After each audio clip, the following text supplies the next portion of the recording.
6-year-old boy killed in ARVO fire.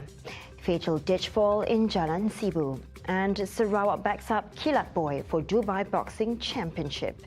Those are the headlines for tonight. You're now with me, Shulsha Metro, and this is TVS Nightline.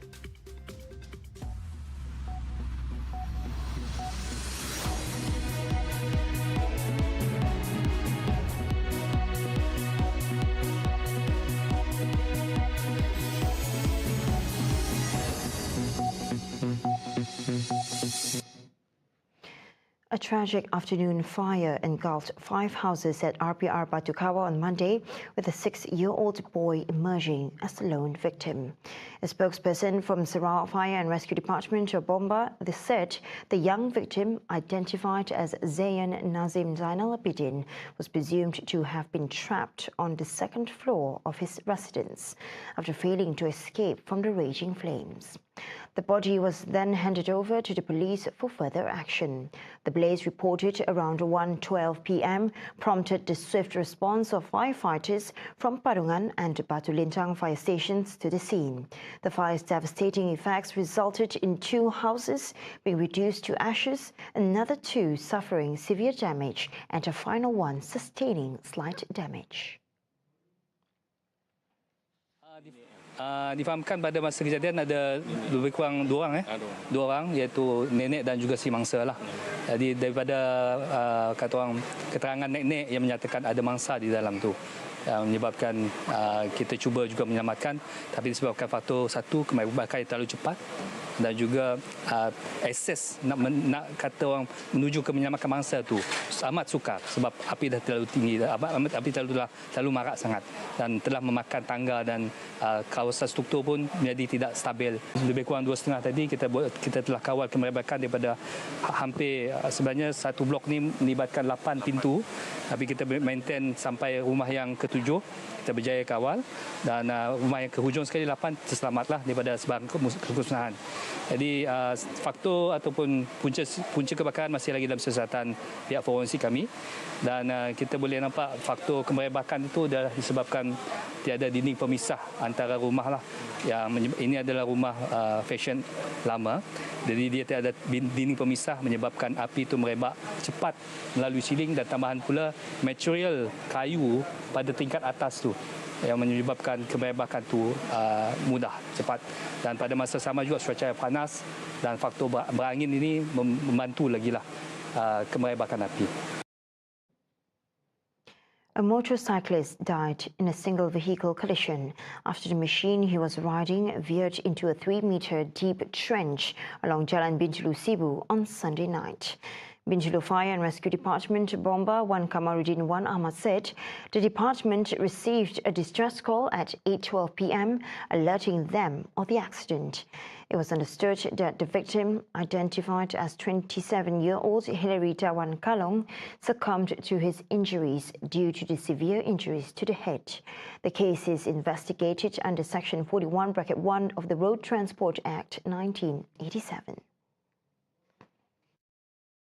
Pemeriksaan di tempat kejadian mendapati penumpang motosikal berkenaan telah ditemui terbaring dalam keadaan tidak sedarkan diri tidak jauh daripada motosikal yang terbabas dan jatuh di dalam longkang sedalam 12 kaki.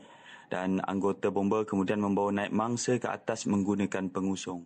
Mayat mangsa telah diserahkan kepada pihak polis untuk tindakan lanjut, dan setelah memastikan keadaan di tempat kejadian terkawal dan selamat, pihak kami telah bertolak balik ke balai dan operasi ditamatkan sepenuhnya pada jam 9.32 malam.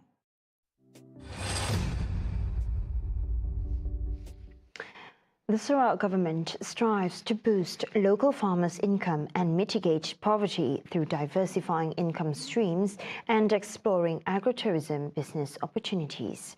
Premier Sarawak Dato' Padigi Tan Sri Abang Johari Dinopeng emphasises agritourism's significant role in the state government's post-COVID-19 development strategy, or PCDS 2030. This initiative focuses on social inclusivity and drives economic and social benefits for all Sarawakians. While agritourism may not be entirely new, its potential in the region remains at an infancy stage.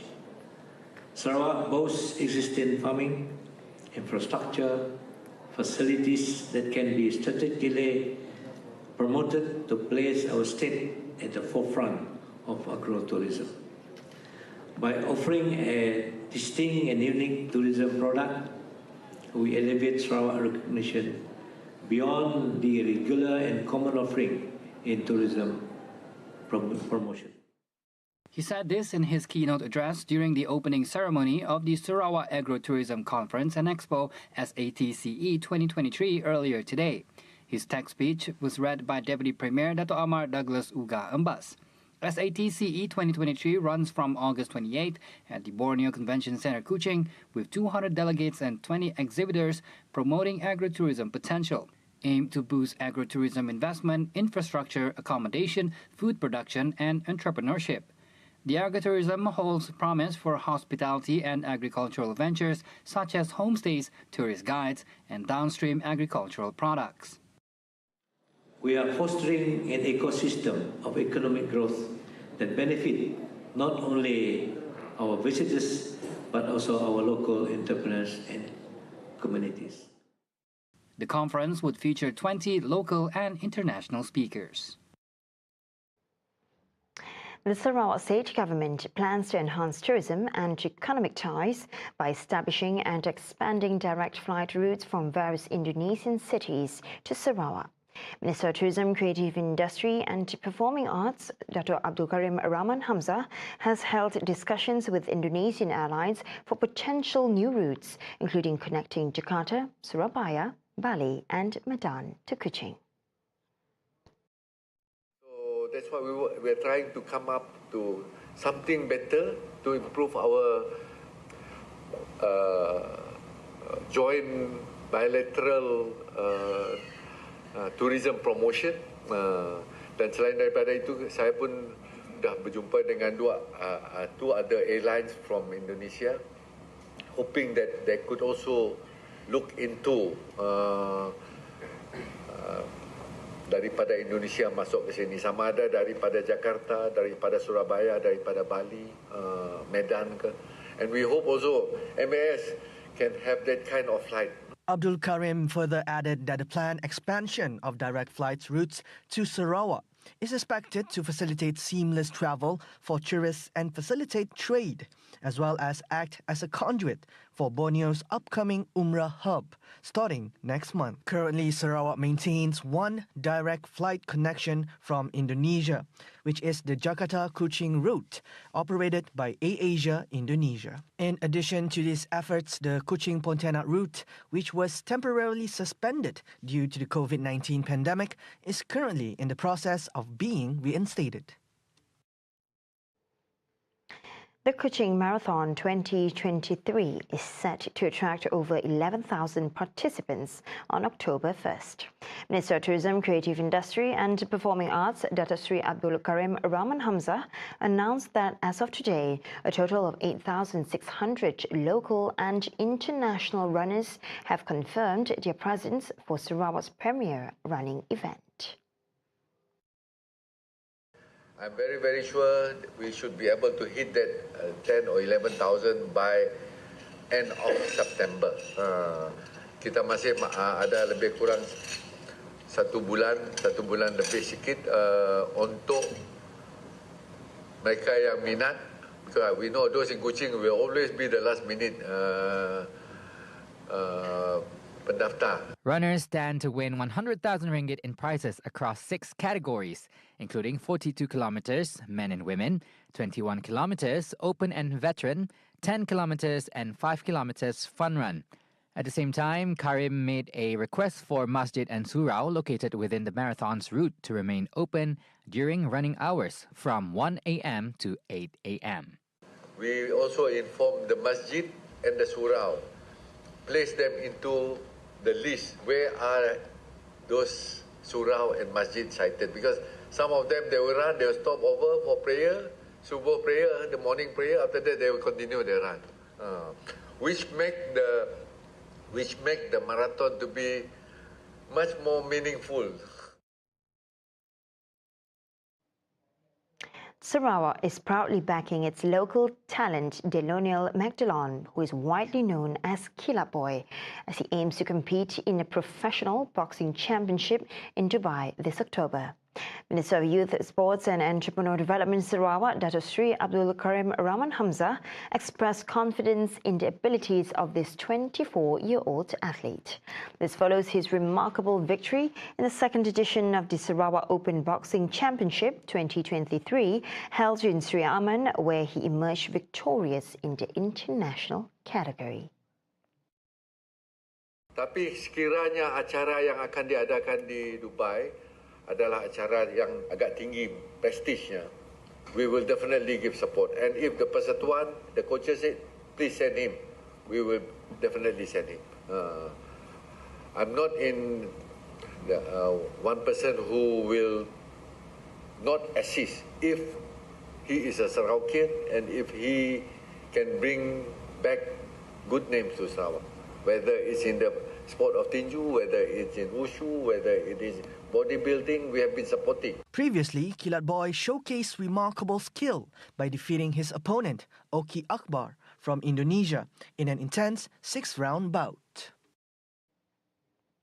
The annual Congregation of Australian and New Zealand Army Veterans took place today at the Sarawak Heroes Memorial Park in conjunction with the Malaya and Borneo Veterans Day.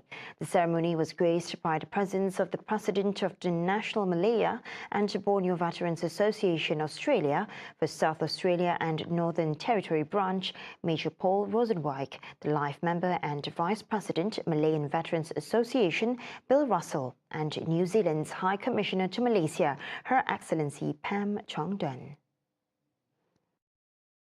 In her tribute speech, Pam said how the commemoration service serves as an essential platform for all three countries to recognize the contributions and sacrifices made by individuals in the aftermath of World War II conflicts, the undeclared war, Malayan emergency, June 1948 to July 1960, and Indonesian confrontation, December 1962 to August 1966. Here, at the Sarawak Heroes Memorial Park, we are continually reminded of the efforts of the Commonwealth forces fighting alongside Malaysians to preserve Malaysian sovereignty despite the efforts of others to undermine it. To take pride that New Zealand did its part alongside others to build Malaysia as a nation. Your deeds are not forgotten and your service is honoured. In the present day, Pam also highlighted that New Zealand continues to contribute to Malaysia as part of the 5 power defence arrangements, which constitute one of Malaysia's 5 defence policy pillars. She stressed the collaboration also forms a crucial component of New Zealand's defence engagement strategy in Southeast Asia. Meanwhile, Bill led the country's contingent during the commemoration service, which was conducted by Dean Emeritus Michael Buma Galami. A Gurkha contingent from Brunei Darussalam was also present during the ceremony to honor Captain Ram Bahadur Limbu, who passed away on April 22 this year. Limbu had been awarded the Victoria Cross by the late Queen Elizabeth for his remarkable bravery at Palaman Kampong Tepoy near the border of Kampong Gumbang, Bau. Coming up right after the break, Tdap vaccine for pregnant women next year onwards. And in world news, Pakistan ex-PM exonerated from murder charges. Right here on TVS Nightline, stay tuned.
Starting next year, all pregnant women in the country, including non-citizens, will receive the Tdap vaccine for free in a new initiative to reduce the risk of pertussis infection, especially among babies who are below 5 months.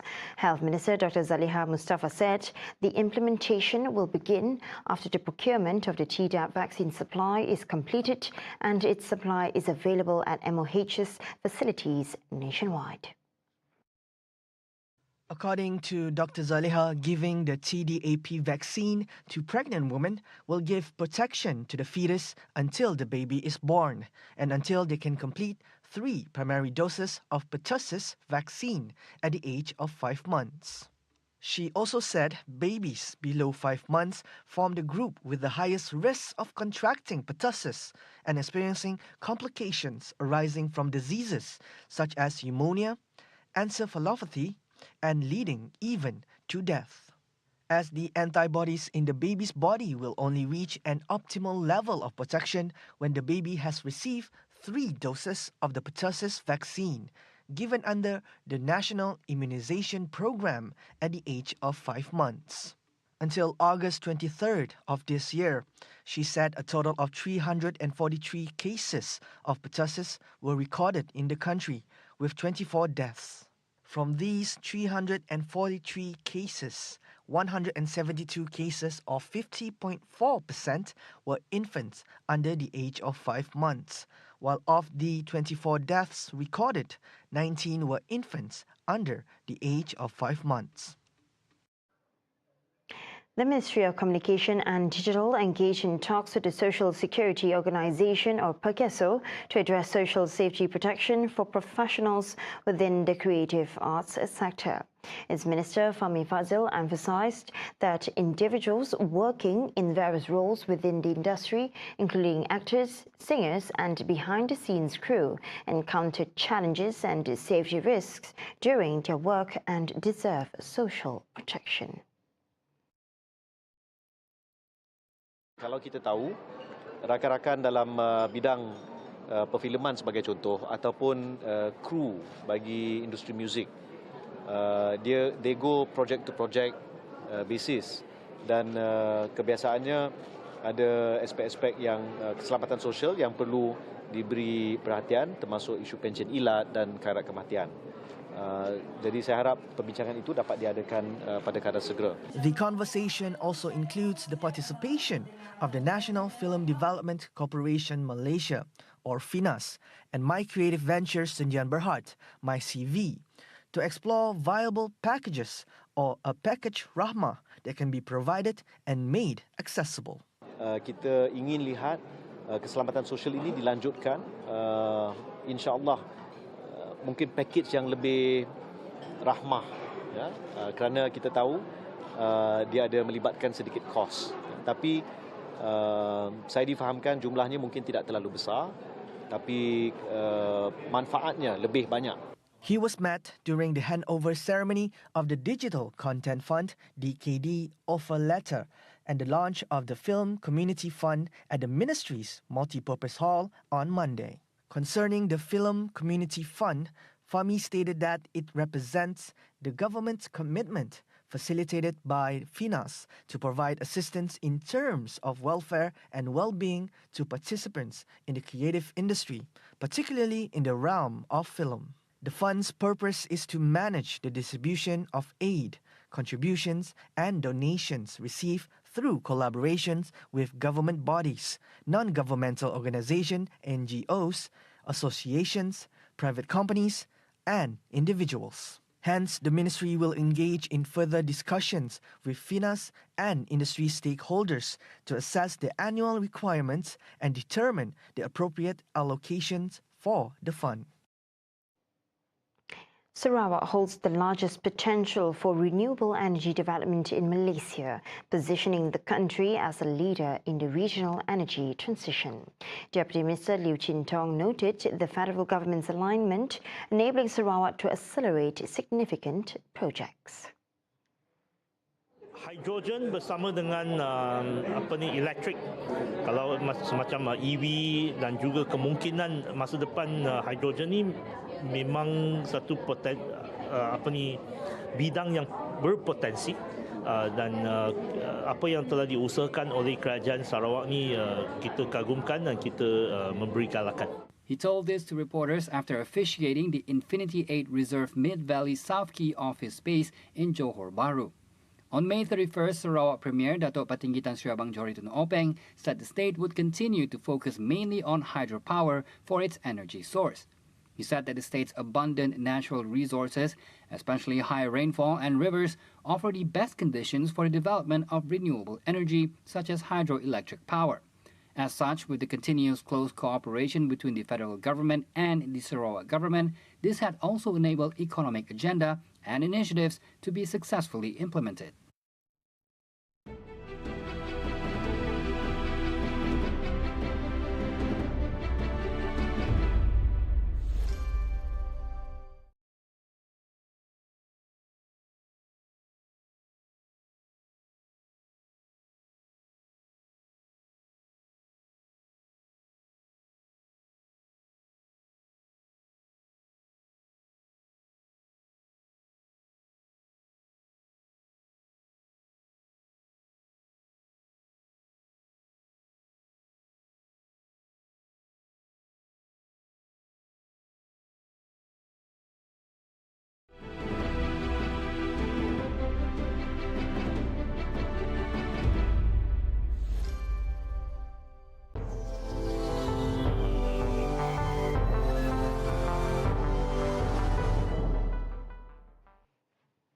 Thank you for staying with me.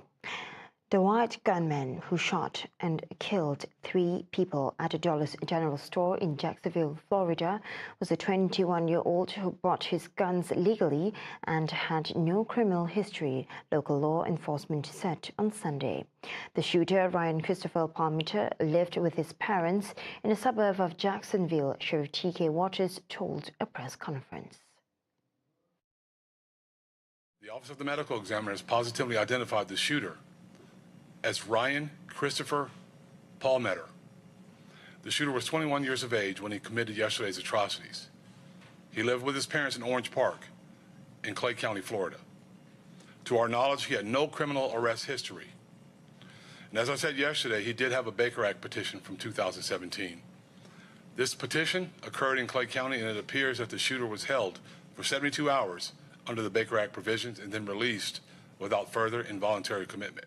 He died of a self-inflicted gunshot wound. Authorities have described the shooting as racially motivated, saying the man had authored several manifestos for media, his parents, and law enforcement detailing his hatred for black people. However, the sheriff said Palmer in 2017 was briefly held under a state law called the Baker Act, which states a person can be taken to a receiving facility for involuntary examination during a mental health crisis. A Pakistani court on Monday dismissed murder charges against former Prime Minister Imran Khan. According to his lawyer, Naeem Panjutta explained that the charges related to the murder of a lawyer had been dismissed by court. Khan, who was charged for the murder in June, has been facing over 100 cases since his ouster in a parliamentary vote of confidence in April 2022 after he fell out with the country's powerful military. A high court in Islamabad is also due on Monday to give a ruling on an appeal filed by Khan seeking to suspend his conviction in a graft case.